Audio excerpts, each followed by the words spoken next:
Hi Doodle friends, we're gonna try this again because the last intro I filmed, my printable was completely upside down.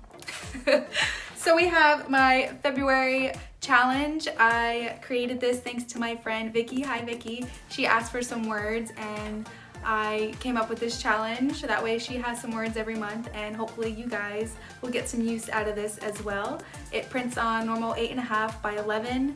You don't even have to print it out. You could screenshot it and practice one of these words for every day in February. Or you could print this out, cut it up, and put it in your bullet journal. I'm also going to show you how I created this sweet lettering, so I have a little tutorial for you today. If you like this video, make sure to give it a thumbs up and subscribe. I post videos every Wednesday. I hope you enjoy. Have a blessed day. So this is the free printable. Like I said, it prints on 8.5 by 11. I always like to include the zodiac signs for the month. I forgot the other one, but I put Aquarius in there. And then the stone of the month is amethyst. I also usually add in the type of full moon that it's going to be, but I forgot for February.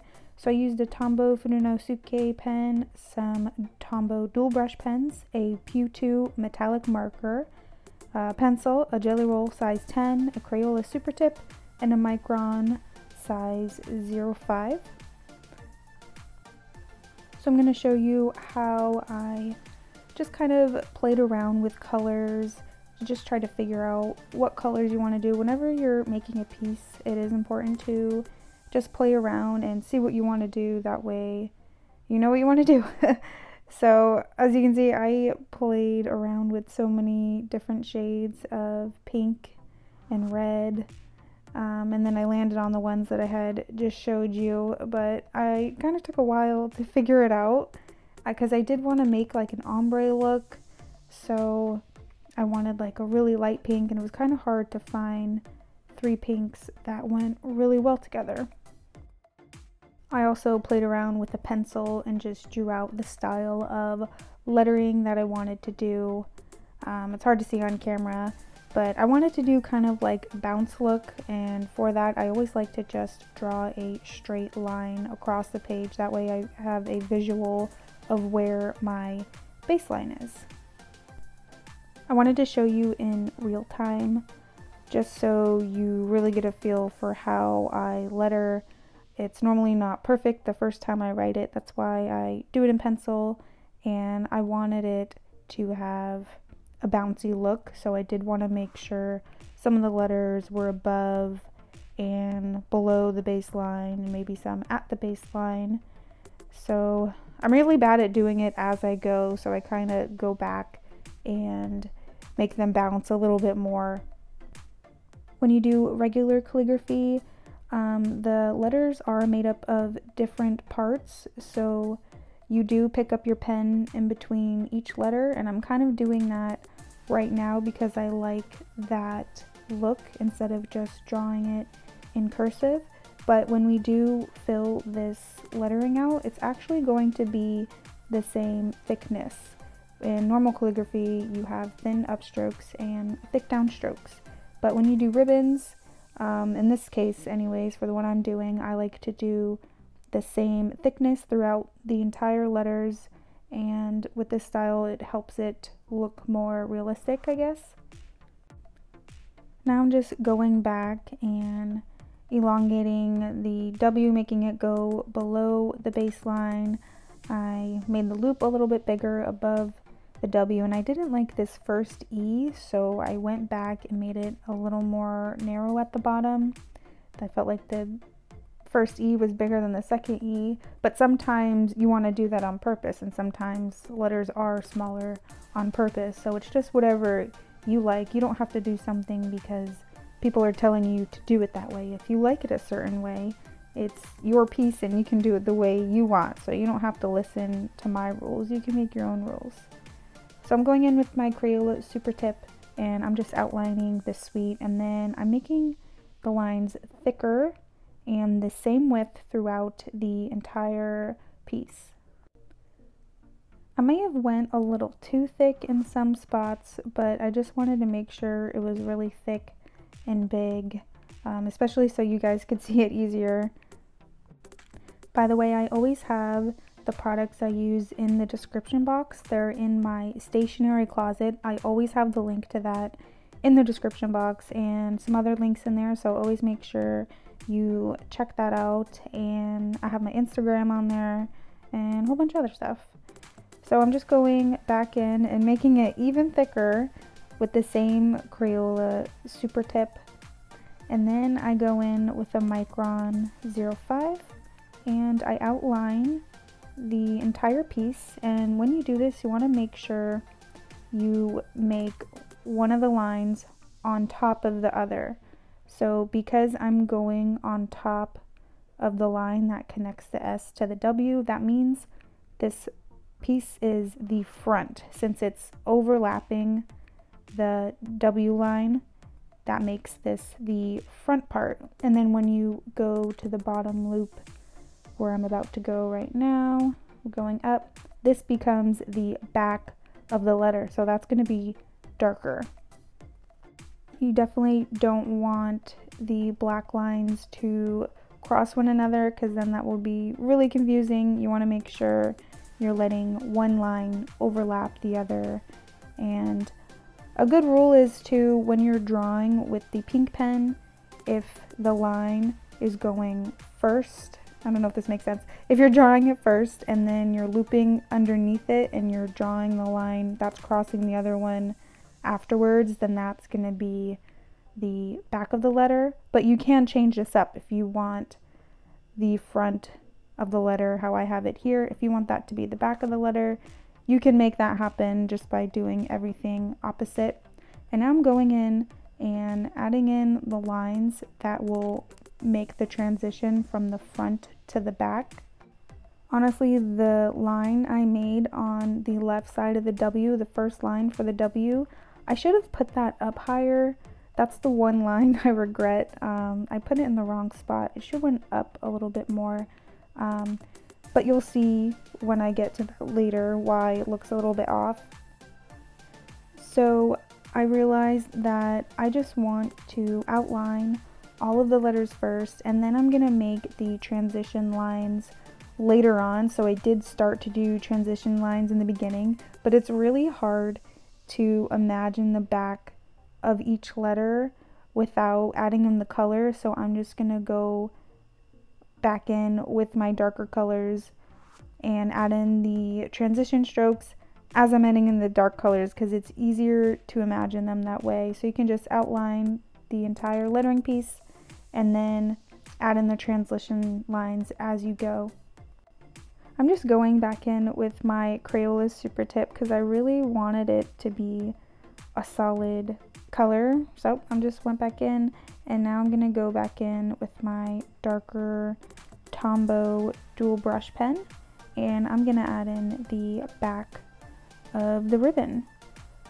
So right here I'm adding in the dark color, and see how the front of the S is a lighter color, and then it transitions because I added that transition line up to the darker part, and that's the back of the line. And I should have just added in more dark color up a little bit more for that W, but I didn't, so it looks a little bit confusing, but I think the rest of it turned out pretty good. I added a transition line here, and this is the back. So I'm not going to just keep talking because I feel like I'm gonna keep repeating myself, but you'll see as you watch, wherever I add in a transition line with the Micron 5 means that it's transitioning from light to dark or dark to light, and you'll see when I add in the darker Tombow pink color that will be the back of the ribbon.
Now I'm going in with a really light Tombow color that I had to kind of give it an ombre effect, and I'm just doing it at the top and bottom of the light colors.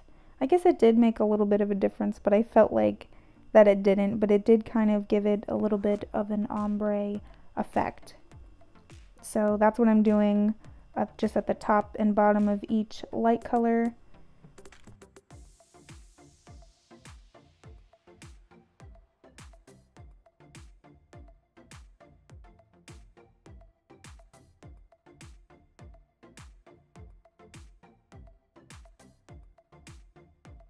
Now I'm just going in where all the dark colors are, the back of the ribbon, and I'm adding in a white line. I'm using a Jelly Roll size 10, and then I kept switching it up, and I have a Signo white gel pen as well, and honestly I felt like they worked the same. I have both of them because I heard how good the Signo was, but I already had the Jelly Roll size 10, so I thought if there was something that is even better than the Jelly Roll, then I wanted to try it. And I feel like they're pretty much the same, so either one will work. It is kind of hard to get the white to show up on top of all the ink that is there, so I was having a little bit trouble, but I managed to get it on there.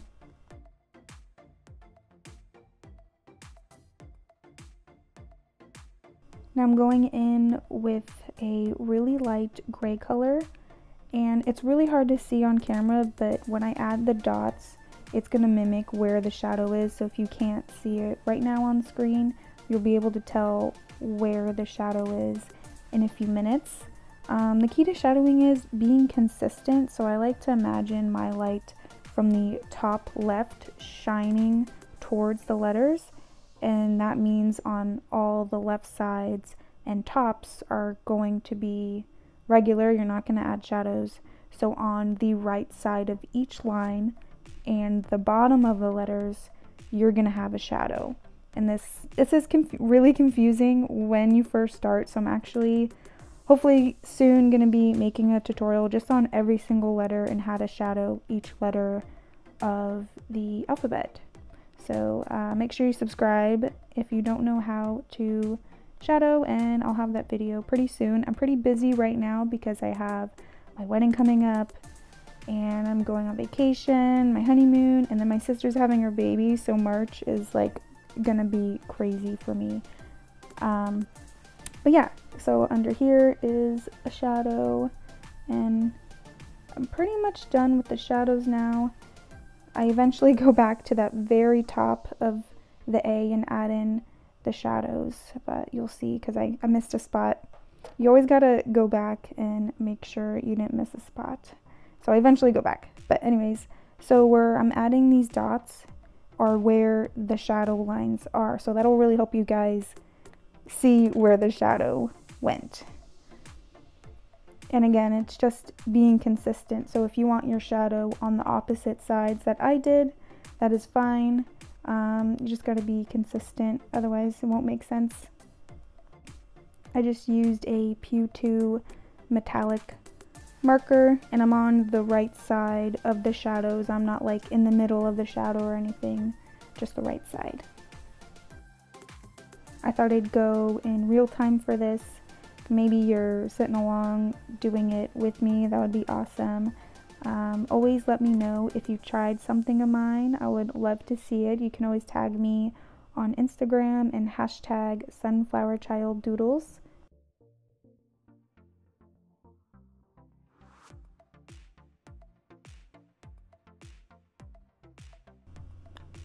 So right here is where I add the shadow that I forgot before. And then I forgot to add the dots next to it. Whoops. So make sure you add some dots right here where that arrow is pointing at the top of the... I just realized that's a T and I called it an A earlier. My bad. It's definitely a T. That's funny. Thank you guys so much for watching. Let me know if you like these types of videos. I think I'm going to do different lettering tutorial for every challenge that I post for every month. Have a blessed day.